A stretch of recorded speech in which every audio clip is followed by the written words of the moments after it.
Okay, well, I am all of a sudden humbled as I look at this list before me, and so this is my. I already recorded this, and then I realized I recorded it in two parts, and I wasn't really thrilled with both of those parts that I did.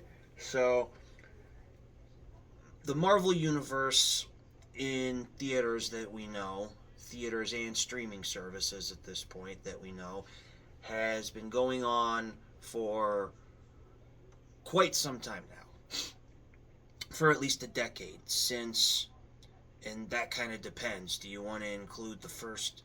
Do you want to include the Blade movie with Wesley Snipes as the start, or do you want to start it with Tobey Maguire's Spider-Man or the first Iron Man movie? Whatever, it doesn't matter. But so I want to talk about how I feel, and notice how I'm wearing my Guardians of the Galaxy shirt for this. Um, I want to talk about where Marvel is now and what I think of it. So, as a whole, I think Marvel's been doing a fantastic job, except for one major faux pas that they made. And I don't even know if it's really worth calling it a faux pas. I would assume there's a meaning behind it, but the Black Widow movie that they made, it came out after Avengers Endgame. So it's like we already knew that Natasha died, but then they make a movie where she's alive, focusing on what happened with her and this new thing called the Red Sparrows, blah, blah, blah, blah, blah. So I would imagine they did it to show the relationship that she has with her sister Yelena, and I guess the, like, action safety vest, whatever, that she was wearing. Um, so there's that. But that's like the biggest thing, either like story wise or whatever, that I can think of that made like no sense. So right now, all I would have to say, if anything, is just there's my dog climbing up on my bed. Say hi, Floyd. Say hi. Um, they just need to figure out, number one, who the next big villain is, because they spent a decent chunk of time making it Kang the Conqueror, and then Jonathan Majors gets arrested, of course. Um, it was only for like 2 years or something, so he should be getting out anytime soon. So it's like, I don't imagine that he would be ruining Disney's reputation, so I would definitely say it's worth it to bring him back and kind of keep that going, because it was an awesome story that you had there. Or they're trying to push this Doctor Doom bit with Robert Downey Jr., which, another great idea, although, okay, wait a minute. Who was, since I'm sitting in front of my computer, not that I'm not a fan of Robert Downey Jr., but,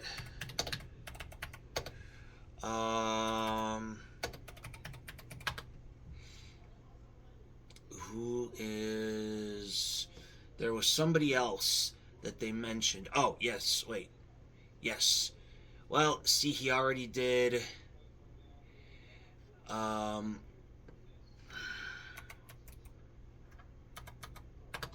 so I saw this one that said Mads Mikkelsen should be Doctor Doom as well, but then I just now realized he was also in Doctor Strange, the first Doctor Strange movie. So, I mean, it's not that I'm against Robert Downey Jr., it's just, he already did Iron Man, and when he takes off the mask, we're going to see his face, and it's like, it's a continuity thing. Or just like, uh,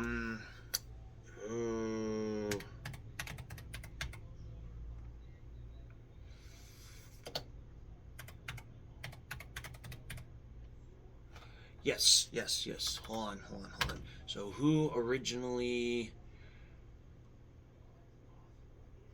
So William Hurt originally played General Ross, but then in the Captain America Brand New Day, or wait, what was it? Yeah, Captain.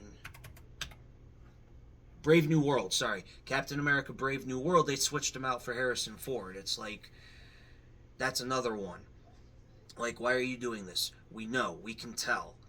I mean, they're both old white men, and then you got rid of the mustache, and it's like, but why Harrison Ford? Because you thought he was going to bring in more money or something? Like, you could have left it. You could have left it with William Hurt, and we would have been just fine. I actually think now that would have been much better to see him transform into the Red Hulk as opposed to Harrison Ford, right? Like, so that's my big concern right now with Marvel is they need to figure out, is it Kang the Conqueror or is it Doctor Doom? And they need to start having these superheroes interact, because so far, as far as I can think of, Loki and Ant-Man are the only ones who, and the Fantastic Four from Another Earth have interacted with Doctor Doom, but that's like it. These characters need to start like interacting with these villains, and we need to start getting into like the core of, you know, what's going on here, right? And then so there's that. Now I want to focus more specifically on the miniseries that exists, because my friend put something up. He's like, which Avengers movie is the best? And I'm sitting here going, well, it's Endgame, just like everybody else is saying it's either Endgame or, excuse me, Age of Ultron, because Age of Ultron was fantastic. And just because I'm completely forgetting names here. I am like so bad at this. James Spader, right? Because he did The Blacklist, and I haven't finished it yet, but he's fantastic in The Blacklist. He has such a voice for Ultron.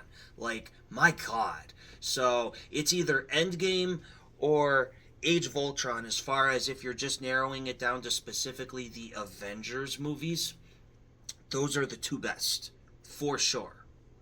Like, no doubt about it. So, I kind of got in there and I said that for my answer, and then I also said something to the effect of they need to start getting away from these miniseries that they're doing, because they've got too many of them, and because I don't want to have to pay whatever it is I'm paying to watch something on Disney Plus, because these need to be in theaters. This is the Marvel Cinematic Universe, not the Marvel streaming universe.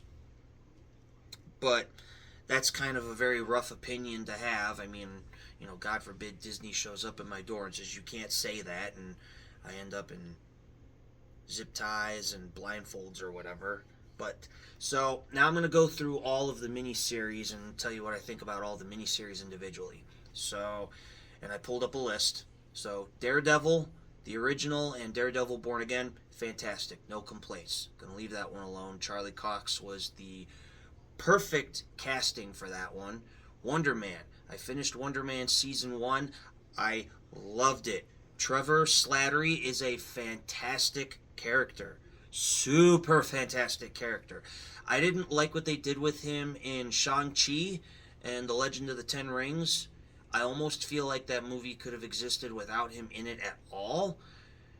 He was just kind of there, and it was just kind of like, what are you doing? But to see him now in Wonder Man, it's like, yes. Did not watch The Defenders. Did not watch Ironheart. So my feeling on that is anything involving Robert Downey Jr., Iron Man, leave it be. Be done with it. We watched him die in Endgame. No one should be trying to make any more super suits or anything like that. It was interesting, too, in Endgame, his wife, Pepper Potts, magically shows up with a super suit, and the only thing I can think about that is, did she have that the entire time, and this is just now the first time that we're seeing her use it? Or was this like a last minute thing that he threw together? Because if she's had that suit the entire time, something tells me she could have been way more helpful in a lot of these earlier on films and in the storyline and whatnot. You know, he didn't need to be doing this all by himself. Secret Invasion, it's okay. I feel like Secret Invasion should have just been Captain Marvel Part 2. That should have just been a movie. And that one just needs to wrap it up and be done with it because, you know, the whole point is just Captain Marvel is supposed to find the Skrull a new home, and there's how many planets out there? Just find them a planet and be done with it, right? Marvel Zombies, I guess I didn't even know about that one. I thought that was just part of like the What If thing, so didn't watch that. Miss Marvel, I saw that. That was also kind of eh. I mean, it was interesting to see her when she finally met Captain Marvel and her friend. I forget her friend's name, but the miniseries itself was just like the only part of that was cool or relevant was at the end of the first season where the best friend's sidekick comes out and uses the word mutant, and it's like we knew that the mutants were going to be joining us at some point. You didn't really need to, like, you threw it in there like it was like the very last second, and then it cuts to black and rolls credits, and you're like, yeah, we knew that. Not a huge surprise there, buddy. But that one's interesting too, again, because she puts on the bracelets and then she becomes Ms. Marvel. So it's like, which one is it? Is she a mutant? Does she have mutant powers? Or is it the bracelets that give her the abilities? Next we have Echo, which is like a spin-off of Hawkeye, apparently. And I did not watch that. It's like, okay, whatever. You're doing a spin-off of a character that was in Hawkeye that I had no interest in whatsoever.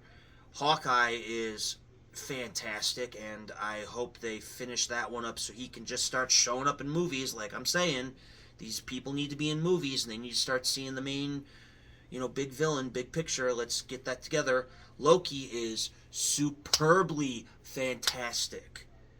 Like, such a huge character transformation that Loki has. Ladies and gentlemen, give him the Oscar. God damn. I love it. And if it's not too much to ask, can Owen Wilson please just sit there and go, wow. Just once. Just once.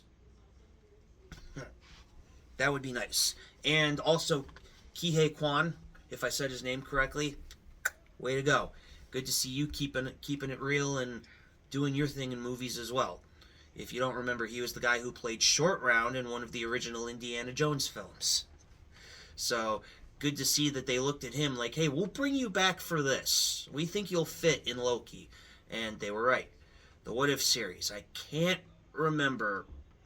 I feel like I watched a couple episodes of that because they said, Chadwick Boseman was like really on board with this, and he really wanted to get in there and do this, and he was the first one out of all the Avengers. And it's like,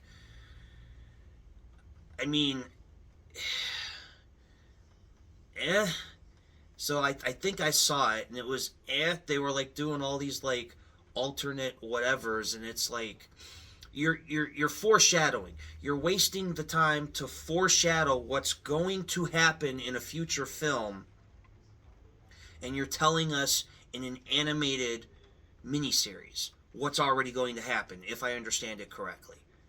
Like, you're not even trying to hide it. It's like, okay, here's what's going to happen, guys. We're telling you ahead of time. It's like, don't do that. I want to go to the movie, and I want to be surprised. I don't want to sit there and go, oh, yeah, they already told us in What If. X-Men 97, no. I didn't see that because I'll just wait for the mutants to come in the movies. The Falcon and the Winter Soldier was spot on. I liked that. The Moon Knight was another really good one. I did like that. That one needs to tie in a little bit more. They need to throw in some more Marvel Avenger stuff reference. If they haven't already, I can't think of it. She-Hulk. This is a tough one. Like, it was good, and it was also not good. I mean, it was fun. It was like a fun little comedy type of thing. Abomination. They brought back Abomination, and it was like, did you need to do that? Like, that was one of the ones that you could have just left it alone, and we all would have been satisfied. Like, there's some characters that didn't need to come back, like in Ant-Man, if you remember correctly, the first Ant-Man movie was Darren was supposed to be the bad guy who made his own super suit, and he shrunk, so we assumed he just died, right? That was everybody's thought when you left the theater at the end of the first Ant-Man movie. Second Ant-Man movie, you don't see him, so it's like, okay, he must be dead. Let's just leave it at that. Third Ant-Man movie, Quantumania. He comes back. He's in the small universe, and he's in like a robot suit, and they called him Modark, which is a thing from the comic books. I get it, but still, it's like, did you need to bring him back? He dies again, anyways, for real. Like, you brought him back just to have him die again. Like, I don't get that. To me, stuff like that just seems like it's poor writing. Because you sit there and you go, well, what about this guy? And then everybody else in the room's like, well, no, he's dead. And you sit there and you go, well, he's got to do something. So, yeah, to me that feels like poor writing, almost. Script writing. So She-Hulk is okay. But with She-Hulk, same thing. Like, bring it back into, like, Kang and Doctor Doom. Let's have her have some, like, other experiences and stuff. This doesn't... I mean, again, it's, like, kind of fun to watch, kind of, but, like, let's bring her back. And then, spoiler, there's a little bit in there where Bruce Banner, if I remember correctly, he flies off to another planet, and then he comes back and he's like, okay, so I got a son. So, you mean to tell me that our Bruce Banner that we know and love got his powers from the government, and yet simultaneously there's another planet somewhere with people that exist exactly like him, and then he somehow has a son, and he brings his son to Earth. Like, which one is it? Those are two things that exist that conflict with each other. It's like, so, again, it's just like, unless those people on that other planet got their powers exactly the same as Bruce Banner did, that just kind of makes no sense. Next up, looking at this, is I Am Groot. That was like, I think that was just a couple episodes, like 3 or 4 episodes of Groot just doing his thing. That was cool. The Defenders and Luke Cage and The Punisher and Iron Fist. I didn't see any, and Jessica Jones. I didn't see any of those. That was like way back in the early stages when the first Iron Man movie came out, and these were all like showing up on Netflix. And I wasn't like, I don't think I knew at the time. Sorry, I feel like I got something on my face here. Maybe, I don't know. That was like at the time when I didn't know that those things were like all tied in together. So I guess I just didn't know. I could probably get into those, maybe not. WandaVision. So I know a lot of people came on the internet and they complained and they're like, I saw the first episode, didn't know what this was supposed to be, if anything, so I just stopped watching, which I finished it. I finished WandaVision, and it was fine. I understand what they were trying to do. I just feel like you should have made it a movie instead and stuck it in theaters. You could have taken all of that and reduced it to an hour and 45-minute long movie, put it in theaters, and more people would have watched it and would have understood what you were trying to do.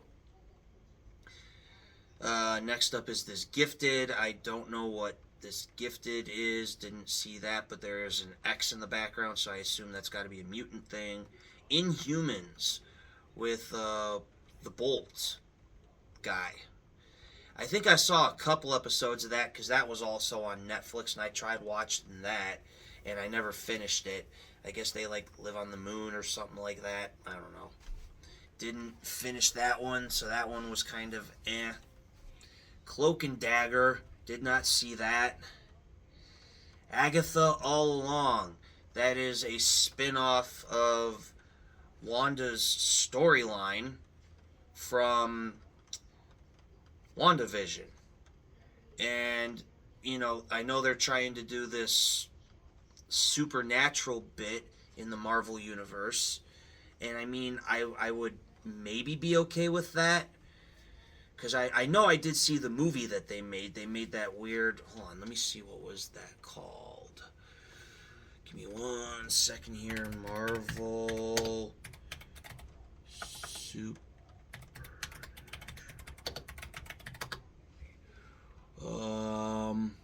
No, no, no, no. Marvel. Um, uh, is that what it was called? Yeah, Werewolf by Night. That's what that was called. Yeah. Uh, yeah. They were thrust into a competition for a deadly relic in the middle of a maze. So, Werewolf by Night. I saw that one, and it was okay. It was a perfectly good, like, Halloween film type film, and it's like, all right, fine. I just, again, that's another one where I sit there and say, if that's what you're gonna do, if you're gonna try and do the supernatural bit, which might also kind of include Ghost Rider a little bit, just make sure you find a way to tie that in with everything else. Because again, it just feels like you're kind of spread out really thin right now. You need to bring it all back together.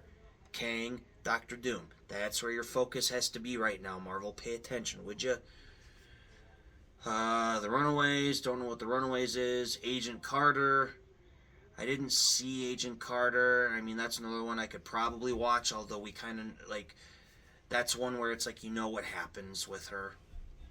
Agents of S.H.I.E.L.D. So that one ended up on TV on ABC. And I was thrilled in the beginning for that one because it's like, oh, Phil Coulson's alive. Spoiler alert, he didn't die in the first Avengers movie at the hands of Loki, so there's that. I remember I saw a couple episodes of this, and it was actually very well done. It was actually very well done. I don't know that I finished it. And it was pretty good from what I remember seeing. Then we have this Legion, which I thought it had something to do with X-Men and with Marvel, and now I see that I'm right because it's showing up on this list. This one was on FX, and it was whatever it's about. Didn't see it all the way through, and then we have a bunch of random stuff here at the bottom that doesn't look like anything. So, again, I mean, I love what Marvel's doing right now. I really do. They've the superheroes that you have alive still: Hawkeye, Thor, Spider-Man, Hulk, the Guardians of the Galaxy, um, whoever it is that you have left and whoever it is that you're introducing now, Doctor Strange, Wanda, all these people just need to start interacting with either Kang the Conqueror or Doctor Doom, because that's what you're trying to get at this point. Now, I know coming up later this year, because it's April now, it's April 4th today, tomorrow's Easter. I know this year we have Spider-Man Brand New Day, which looks fantastic, where we're finally going to see like a true, like, finalized version of Spider-Man, where he gets the apartment and the radio scanner and all that stuff, because he's now like officially on his own. And then we're also going to get Doomsday this year. So I'd really like to see what those two films are going to bring to the storyline to kind of tie everything in together, especially Doomsday. But that's what Marvel needs to do. Stop doing these mini-series. Oh, Wonder Man. Yeah, I talked about Wonder Man as I looked up. Some of them are really good, and some of them are kind of and some of them I obviously didn't see because it just didn't seem, I hate to say worth it or like a part of the story, but it's like, again, you've got this big picture here that you're trying to tell. And when you branch off too much and you focus on these other sidekicks or sub characters or whatever, these supporting actors, actresses, then it's like you're taking away from what is inevitably the big picture, and now you've got all these films and miniseries that are just kind of like hanging out here in the realm. Like, what are they doing? So again, got to bring it back together, Marvel. bring it back together and find your villain and let's go fight that villain. And let's have one big, beautiful battle where they fight it off. Here's what I think should happen. Here's two things that I think should happen. So, one, I think Deadpool should be the one to officially introduce the mutants into the Marvel Universe. And I read this on, I think, Facebook at one point, and I thought it was a beautiful idea. So Deadpool should be in like a dingy apartment in New York City. Just a dead, dingy apartment that has rats and leaky water. You can hear the police sirens and the cats screaming in the background, and it's dark and it's at night. And he's sitting in front of an old school, like 90s style tan computer. He's just clicking away, and so he goes into a folder that says Fox Entertainment, Fox News, or Fox Studios, or whatever. And he goes inside that folder, he opens it up, and there's a file that says X-Men, mutants, whatever. So he clicks on that file, and then he drags it over to another folder that's called Marvel, Avengers, whatever. And then you could see him like turn, and then he looks into the camera and he says, "Oh yeah, it's happening. Get ready." Something like that, just some really cool, like amped up line, and then boom, title on the screen that says the name of the movie, and then you just cut right into it. That would be fantastic, to have Deadpool be the one to introduce the mutants. And then the other thing, I think Thor and Loki have to meet at some point, and I would love to see what happens with that. And what was I just? Oh, so then here's what I think. If nothing else, then, since you have these two villains kind of competing for space right now, why not have them both fight each other? Why not have Kang the Conqueror and Doctor Doom meet, and then they fight it out amongst each other? And then whoever wins that fight would have to be the one that the Avengers have to fight. So you could almost say Doctor Doom also figures out about the multiverse, just like Kang the Conqueror did. And they both fight it out to see, who's going to take over the multiverse, and then the Avengers have to come in and fight whoever wins that fight. That's probably how I would do it then. If you've got both of these characters that exist, you can't just not have one of them exist all of a sudden. The easiest way to write that off then would be to say they both meet and fight. So, long story short, ladies and gentlemen, this is how I feel about the Marvel Universe as of right now, where it's going, where it's been. If I had to give it a score out of 5, I give Marvel a 4 out of 5. Yeah, I'm going to be nice. And I'll give Marvel a 4 out of 5 right now, because I think they're doing that good of a job. So, like, share, subscribe, follow, whatever. Make a comment on this video if you think I'm right, if you think I'm wrong, whatever. So, yeah, have a good day.